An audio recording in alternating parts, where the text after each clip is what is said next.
ওয়ালাইকুম রহমতুল্লাহ।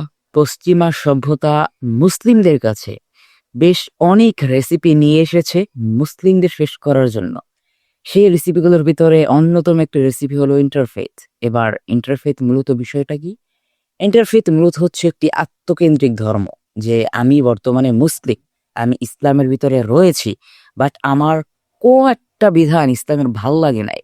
আমার ওইটাকে দেখে মনে হয়েছে ইসলাম অনেক ব্যাকডেটেড। সো ভাই আমি ওটা মানবো না। সো ভাই আমি এটা মানলেও না হয় আমার অত একটা ভালো লাগে না। এই জিনিসটি হচ্ছে মূলত ইন্টারফেথ। এবং আপনি যদি ভালো করে তাকান আপনার দিকে, সমাজের দিকে, পুরো জাতির দিকে, তাহলে আপনি দেখতে পাবেন ভয়ঙ্কর ভাবে এই ইন্টারফেইথের ফাঁদ সকলের ভিতরে ঢুকে গেছে, সকলের অন্তরের ভিতরে। কারণ হরহামেশাই মানুষ বলে যে ভাই ইসলাম অনেক ব্যাকডেটেড। হরহামেশাই মানুষ এটা করে যে ওই জিনিসটা আমার ভালো লাগে না, ওই বিধানটা আমার ভালো লাগে না, এটা বলে সে ওটাকে দূরে ফেলে দেয়, অর্থাৎ সে ইন্টারফেইথের ভিতরে জড়িয়ে যাচ্ছে। এবং দেখবেন অনেক মানুষ রয়েছে যারা কোরআনের কিছু স্পেসিফিক আয়া তারা মানতে চায় না, বলে এটা সমস্যা, বলে এটা অনেক ব্যাকডেটেড। সো ভাই এটা, হ্যাঁ, আমার কোনো প্রয়োজন নেই, আমি এটা ছাড়াই ভালো আছি। যদি ভালোই থাকতো তাহলে তো আল্লাহ আর বলতো না যে ইসলাম একটি পরিপূর্ণ জীবন ব্যবস্থা। পরিপূর্ণ জীবন ব্যবস্থা কি? যে আমি প্রত্যেকটা ক্ষেত্রে, জীবনের প্রত্যেকটা ক্ষেত্রে আমি এটাকে এভাবে কাজে লাগাতে পারবো, এ আমার সাহায্য করবে, প্রত্যেকটা ক্ষেত্রে আমি ভালোভাবে চলতে পারবো শুধুমাত্র ইসলামের মাধ্যমে। বাট এই ইন্টারফেইথের চক্রে, এই আত্মধর্ম, আত্মকেন্দ্রিক যে ধর্ম, আমার এই স্পেসিফিক আয়াতটা আমার ভালো লাগে না, স্পেসিফিক জিনিসটা আমার ভালো লাগে না, সুতরাং এটা আমি দূর দূর করে দিই, এটা আমি বাদ করে দিই আমার লাইফ থেকে। কারণ এটা আমি যদি ধরি আমি ইসলামের ভিতরে ঢুকে যাব, এবং ইসলামের ভিতরে ঢুকলেই আমি ব্যাকডেটেড হয়ে যাব। ইসলাম ব্যাকডেটেড, এই জিনিসটা তারা মূলত আমাদের ভিতরে বায়াস্ট করে দিয়েছে। এবং যার ফলশ্রুতিতে প্রত্যেকটা মানুষের ভিতরে, প্রত্যেকটা মানুষ কিছু স্পেসিফিক আয়াত মানতেছে না। প্রত্যেকটা মানুষ নিজের ভিতরে ইন্টারফেথ ধীরে ধীরে বীজ বপন করে আস্তে আস্তে গজাচ্ছে, এবং সে এটা সাদরে গ্রহণ করছে। এবং নাম্বার 2 যে তাদের রেসিপি, চূড়ান্ত মর্মান্ত এবং খুব পটিত্বপূর্ণ একটি রেসিপি, সেটা হলো ফেমিনিজম, অর্থাৎ নারীবাদ।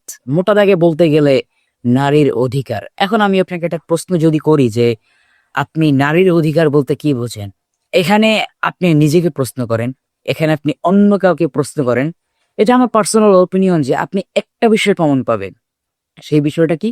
সেই বিষয়টা হচ্ছে সমতা। অর্থাৎ তারা সমান, সকলে সমান। এই সমান সমান আর সমানের গল্প দিয়েই তারা মূলত আমাদেরকে একটি জালের ভিতরে আবদ্ধ করে রেখেছে। কিভাবে দেখেন? মূলত কিছু নিয়ম, কিছু নিয়মতান্ত্রিক পথ অবলম্বন করে মুসলিম নারীদেরকে ঘর থেকে বের করেছে ফেমিনিজম, নারীবাদ, নারীর অধিকার নামে। কিভাবে? প্রথমত, আচ্ছা ওয়েল, এখানে একটা জিনিস বলা ভালো যে কোরআনের অনুসারে ইসলামের অথবা মানব জাতির এগেনস্টের সর্বপ্রথম ভিলেন হচ্ছে শয়তান। তো তারা কিন্তু তার অনুসরণ করে, অর্থাৎ শয়তানের অনুসরণ করে সেম জিনিসগুলো আমাদের উপর ফেলছে। কিভাবে? তারা সর্বপ্রথম সমাজের ভিতরে বায়াস্ট ছড়িয়ে দিল যে ভাই তুমি যদি টাকা কামাতে পারো, তোমার ইচ্ছা অনুযায়ী যদি টাকা কামাতে পারো, দেন তুমি হবে স্বাধীন। অর্থাৎ টাকাটাই হচ্ছে মুখ্য বিষয়। যে যে যেভাবে টাকা কামাবে, যে যে পন্থায় টাকা কামাবে, সে তত বড় স্বাধীন। লাইক আপনি যদি সমাজে বর্তমান অবস্থায় দেখি তাকান, দেখতে পাবেন কোনো মানুষের সাথে যদি কারো পরিচয় হয়, সর্বপ্রথম সে জিজ্ঞেস করে ভাই আপনি কেমন আছেন, কি অবস্থা। শেষে একটা প্রশ্ন অবশ্যই করে, ভাই আপনি কি করেন। এই কি করেন দ্বারা কিন্তু সে ইন্ডিকেট করছে ভাই আপনার প্রফেশন কি, ভাই আপনার প্রফেশন কি, অর্থাৎ ভাই আপনি টাকাটা কামান মূলত কিভাবে। সো যখন পশ্চিমারা সুন্দর একটি রেসিপি নিয়ে আসলো যে যে যত ভালো করে টাকা কামাতে পারবে সে তত বড় স্বাধীন, এবং নারীকে ভালোভাবে বোঝানো হলো দেখো তুমি হচ্ছে সমান, তুমি যদি সমতা না চাও পরবর্তীতে তোমার উপর আরো তারা চেপে বসবে। এবং আরেকটা বিষয় সর্বত্রই মাথায় রেখো যে তুমি যদি কারো ঘরে যাও, শেষ। ওই অবস্থায় তোমার স্বাধীনতা হস্তক্ষেপ, তুমি দেওয়ালের ভিতরে বন্দী হয়ে গেলে। অর্থাৎ তারা এই বিষয়গুলো দিয়েই আমাদেরকে মূলত চক্রান্ত করছে আমাদের উপর, এবং তারা এই বিষয়গুলো দিয়েই, ফেমিনিজম, নারীবাদ দিয়েই প্রথমত তারা দেখাচ্ছে টাকা কামাও, টাকা কামালে তুমি সবকিছু পারবে। এবং এই টাকা কামানোর জন্য যখন নারী বের হলো, দেন তাদের চক্রান্ত আরো ভয়াবহভাবে ছড়িয়ে গেল। আপনি যদি অনেক ইতিহাসে তাকান দেখতে পাবেন সেই শুরু থেকেই পুরো জাতি, পুরো উম্মাহ, পুরো মুসলিমের জন্য কিছু বিষয় খুবই ফিতনাদায়ক ছিল শুরু থেকেই। সেই বিষয়গুলোর ভিতরে অন্যতম একটা বিষয় হচ্ছে নারীর ফিতনা। অর্থাৎ যারা তখন মুসলিমের এগেইনস্ট এ ছিল, ইসলামের এগেইনস্ট এ ছিল, তারা কি করলো? তারা জাস্ট নারীদেরকে নিয়ে আসলো মুসলিমদের এগেইনস্ট এ। দেন ইসলামের এগেইনস্ট এ নিয়ে আসলো। দেন কি হলো? দেন সকলেই মনে করলো, হ্যাঁ, ঠিক আছে, নারী বের হও একামাতে, আর অধিকার চাও, নারী আর পুরুষ সমান। এখানে একটা বিষয় বলে দেওয়া ভালো যে দেখেন, যদি একটা দরজাকে আপনি বোঝান যে ভাই দরজা থাকা ভালো না, তুমি যদি তালা হতে পারো, দেন তুমি কিছু একটা করতে পারবে। সো যখন দরজা তালা হয়ে যাবে, দরজায় যদি না থাকে, তালার আর মূল্যায়ন বা কোথায় থাকবে? সো যখন আপনি নারীদেরকে বোঝাচ্ছেন যে ভাই তোমার টাকা কামাতে হবে, ভাই তুমি টাকা কামাও, তাহলে তুমি সমাজে উন্নত, তাহলে তুমি সমান অধিকার পাবে। সো তারা যখন টাকা কামানো শুরু করলো, তারা চাইলো পুরুষ হতে। দেন কি হলো? সমাজের আরো ক্ষতি হলো। অর্থাৎ তাদের এই রেসিপির মাধ্যমে যে ফেমিনিজম, নারীবাদ অথবা নারীর অধিকার, তাদের এই রেসিপির মাধ্যমে যে পরিমাণ নারীরা অত্যাচারিত হচ্ছে, ইতিহাসে তাহা কোনোদিন হয়নি, এবং এটাই হচ্ছে সর্বত্র বাস্তবিক কথা। সো মোট কথা হলো যে তারা আমাদেরকে ইন্টারফেইথ এর নামে বিভিন্ন চক্রান্তর মাধ্যমে, বিভিন্ন ষড়যন্ত্রের মাধ্যমে আমাদের ভিতরে একটা আত্মধর্ম ঢুকিয়ে দিয়েছে। যার ফলশ্রুতিতে আমরা স্পেসিফিক কিছু কোরআনের আয়া মানতে পারছি না। যার ফলশ্রুতিতে আমরা বলছি যখন ইসলাম ব্যাকডেটেড, এবং এই ব্যাকডেটেড বলতে, বলতে এবং সম অধিকার বলতে, বলতে তারা ইসলাম থেকে মুসলিমদেরকে নিয়ে যাচ্ছে। অর্থাৎ হ্যাঁ, তারা মুসলিম নামধারী থাকলেও তারা সেকুলার হয়ে যাচ্ছে। ধীরে, ধীরে তারা সেকুলার বানিয়ে দিচ্ছে তাদের কিছু চক্রান্ত, কিছু ষড়যন্ত্রের মাধ্যমে। আর যেখানে বোঝাচ্ছে যে ভাই নারী আর পুরুষের অধিকার সমান দিতে হবে।